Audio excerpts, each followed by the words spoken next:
Queensland has a bigger housing problem than all the other states of Australia, but last month the Brisbane Youth Service saw a spike of 250% in young people asking for help to find somewhere to sleep.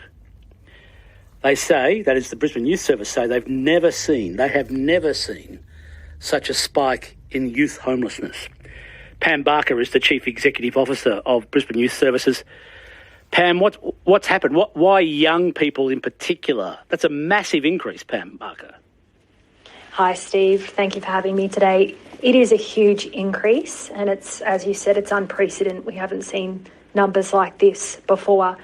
Some of the leading causes of these young people becoming homeless is the lack of available rentals and housing options and affordability. And they're sleeping in tents in parks because it's safer than adult accommodation. Explain that to me. Yeah, some accommodation in motel, hotel environments has been unsafe for some young people. There's been physical assaults and sexual assaults that have happened, which a lot of young people are opting to sleep rough in tents and sleeping bags in the park. But there's also a lack of availability of these type of options, which means young people, we are giving away sleeping bags and safety planning until we can have some options available for young people to sleep in a home, in a bed.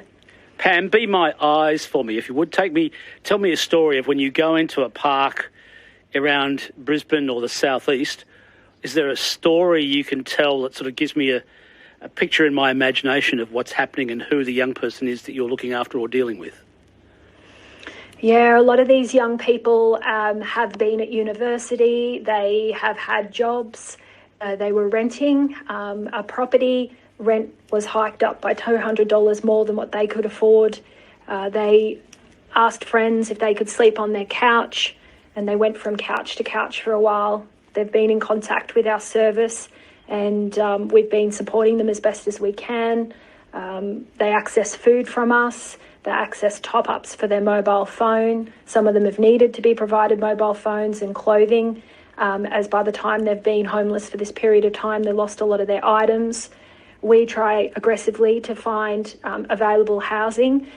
For a single young person, there is almost nothing.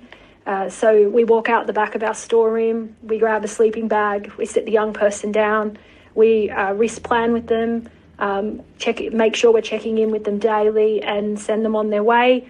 A lot of young people will find a safe space that's reasonably well lit. Possibly there's more people around. They may know someone or have met somebody who's also in the same situation, and they stick together and they do their best to survive. Is there a reason why they can't go back in with family or relatives? Is there a specific family problem that's stopping that from happening? Yeah, there's some diverse issues that do exist. A lot of young people, a high proportion of young people have experienced domestic and family violence. Some young people don't have family that they can rely on. They've been independent for a period of time at a very young age. Some young people have been in the out-of-home care system and don't have any sort of birth or biological family to lean on. And they've tried to face the world independently, but the cost of living and available resources have meant that they are the ones that end up sleeping rough or couch surfing and not having a permanent home over their head. My guest is Pam Barker. Pam is the Chief Executive Officer of the Brisbane Youth Service. This is ABC Radio Brisbane. Steve Austin's my name. Pam, a 250% increase in young people in the last month. What does that mean? Does that mean 10 people? Does that mean 100 people? What can you give me some clarity on that? Yeah, I can, Steve. Over the years, the current situation has increased, and we'd seen, in 2019, when we measure our data in 2021, 2022, we offered 50,959 occasions of support. So we'd seen an increase over the last year or so of 29% of young people actually going, I need your help for this. Now, as the months have progressed over the last financial year, it's like a rolling snowball and things have accumulated and become more and more. we started measuring a couple of months ago, fortnight by fortnight. And what we've seen, for an example, in the last fortnight is we've given away 16 sleeping bags. We know of 24 young people who are sleeping rough. We've had 100 young people access our pantry for essential food items. Just in phone inquiries, young people going, I'm in distress, can you help me? In that fortnight, 228 young people. And so just in that fortnight, we've provided 909 occasions of support. So things are moving a lot faster than they have before. And when we look at the age breakups, we know we've had roughly 4 young people between the ages of 12 and 14 wanting support. Between the ages of 15 and 17 years, we've had 45 young people. Between 18 and 20 years, 101, and between the ages of 21 and 25, 160 young people needing support. So we're getting hammered, and our workers are doing their best. These young people end up in tents in parks, which are just, I just can't imagine that that's particularly safe either.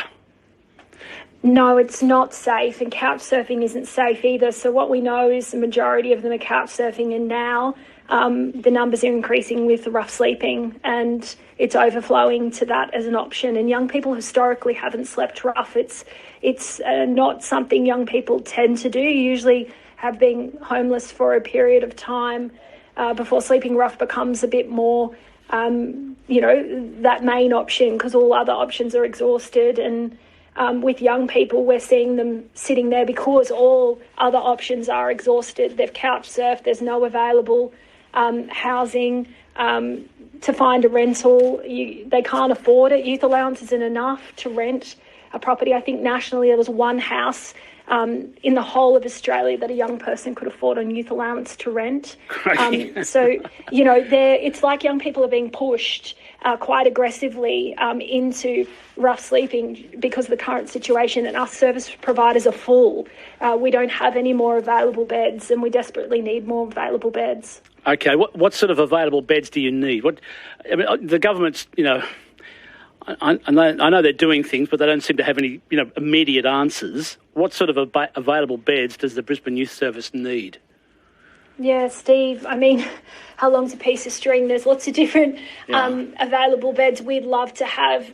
Ultimately, we'd love every young person to be somewhere to call home, where they can devote themselves to education and employment and move out of homelessness. But at the moment, we don't even have a refuge bed for young people available. So what we would like to do is provide or have a variety of options for young people, both permanent homes that young people can go into that are affordable, so the social and affordable space, which we are working closely with our amazing partners in the community to try our best to get our hands on those.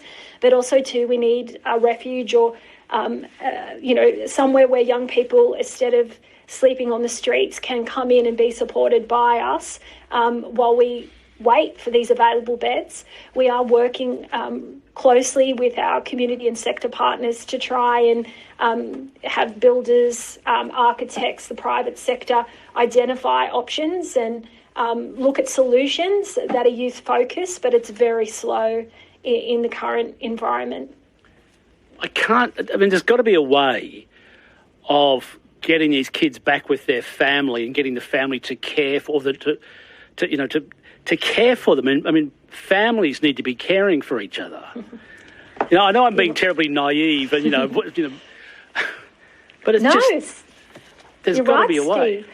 It takes a village to raise a child, and if you're a parent, I'm a parent. I've got 2 gorgeous girls, and it takes a village to raise a child and a community to set them up for life. And I think you are right. A lot of families are struggling. The financial crisis is horrific when it rips through a family, and the devastation it leaves behind can last for generations. So, families are doing their best with what they have at that point in time, with the skills they have in that moment. But the work to bring families together is an intensive load, and one that, I think early intervention and prevention must be resourced and invested in, but we're a bit too along the road at the moment. Yeah, okay. So I guess what's in my what's in my mind is that so say I'm a dad in a household, and I've committed an act of domestic violence, and I can't. But if I was to know that my kid had left the house because of my behaviour, because of my drunkenness, because of my drug abuse, because of my violent behaviour, that would wake me up, and I'd say, it's usually the man, unfortunately, not always, but usually, sadly. Yeah. If I was a man, I'd say I want my daughter or my son back home. I need to get help so that they feel safe to come back home and that my family is healed and we're looking after each other. It's just, this can't continue. You can't endanger young kids because adults can't be adults.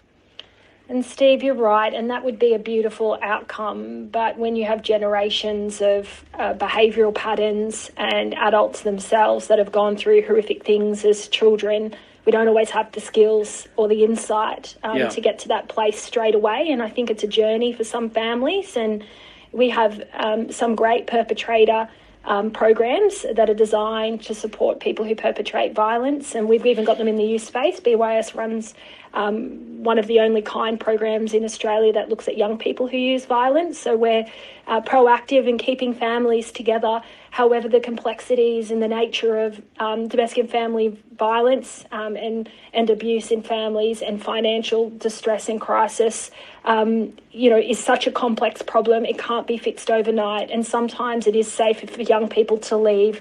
We work with the family while the young person isn't there, and then we bring the family back together when everybody's had a chance to get some help and support. So it is a very complex issue, and you are right. A lot of people think, well, why can't the adults just take responsibility in the situation? But it is a little bit more complex than that. And some of our young people don't come from those families to start with, where parents have been there, or even biological family members there. Some of our young people are in care and in other situations where they've been independent for some time when they should be in a family unit. You're hearing the voice of Pam Harker, who's the Chief Executive Officer of the Brisbane Youth Service. She's telling me about the reality of what's happening in the parks and the gardens of Brisbane at the moment, where so many young people, the ones that really distress me are the 12 to 14-year-olds, Pam. I mean, there's got to be a way we can open up a school hall somewhere. Was it Queensland Protective Services, already check on school halls a few times a day anyhow to see that they're not being vandalised. There's got to be some way, for a period of time, get these really young kids at least on a dry roof where there's a toilet for them, and that there's some sort of security there's some sort of security for them so they can be safe from assault by an adult or some other person who's also sleeping rough. Are the charity vans that supply food coping with this increase? Yeah, I mean, I'm not too sure. We don't run a charity van ourselves, but I know every part of the community is doing our best. And with the young people who are accessing our pantry, we can't keep up with keeping it stocked. As I said, in the last 3-week period, 99 young people accessing it. So I'm sure the food vans and the support vans that do go out are run off their feet. I think the issue with the 12 to 14-year-olds is, they are under the guise of Child Protective Services. If they do, so these are wards of the state. These are wards of the state, Pam. The state's supposed to be looking after them. Not necessarily. If they are not, some may be. I couldn't tell you how many of the 4 that we have. But if you're under the age of 16, we can't provide housing to you because it's a child protection response where child protection work with the family. So the sad thing about that particular group is there are no housing models in Queensland where you work with the family and try and get the young person back with their family. In other states it does exist. There's Rosie's Place in South Australia, Canberra, that does this amazing work. Well, it will take in an under 16-year-old young person and work with them and the family to bring them back together if there's not a need for a child protection response. Unfortunately, in Queensland, we don't have those type of services. So therefore, that's left to Child Protection to investigate and look into. 4 is too many, if you ask me, but any young person under the age of 18 who is homeless is too many, or even under the age of 25. We're heading into the cooler months. I guess, that's worrying in my mind. Are you worried about we will eventually get to the cooler months and this will make things even more difficult for the young ones? It will, and it'll make things a lot difficult for us because, as you can imagine, as it gets cooler, there is a demand for young people to have a response and be supported and be provided a warm bed and somewhere to sleep, and we just don't have we don't have the beds, and that's why we've handed out sleeping bags because there's no other options. We've even handed out some tents. Where do you put them, Steve? There's that Pink and Bar facility. Yeah. I know that they've ruled out using that Pink and Bar facility for families, if the Defence Department still want it. But it's got good kitchen facilities, good bathroom facilities. It's really high quality, and it's empty. It's empty. I know, it looks appealing. I haven't been myself. It definitely looks appealing from a distance. I don't know what the answer with that facility is. I think, decisions aren't being made there. There's obviously information that we're all not privy to. Behind the scenes, it would sound like a very viable option for some demographic who are homeless. Yeah. But housing a young person, as I said before, isn't as easy as just popping them in a school hole. And yes. We want more of a longer-term option, especially for young people, where they can focus on education and going back into the workforce and, being able to contribute back to society and move out of homelessness. We want homelessness to be brief. We want it to be non-recurring, and we want young people to exit the system and not be stuck in the chronic homelessness cycle. So I think models that support young people in order to pursue education and employment would be the most desirable solutions if we're to respond to this crisis. You're obviously busy, so I appreciate you giving me so much of your time this afternoon. Thanks, Pam Barker. Thanks, Steve. Pam Barker is the Chief Executive.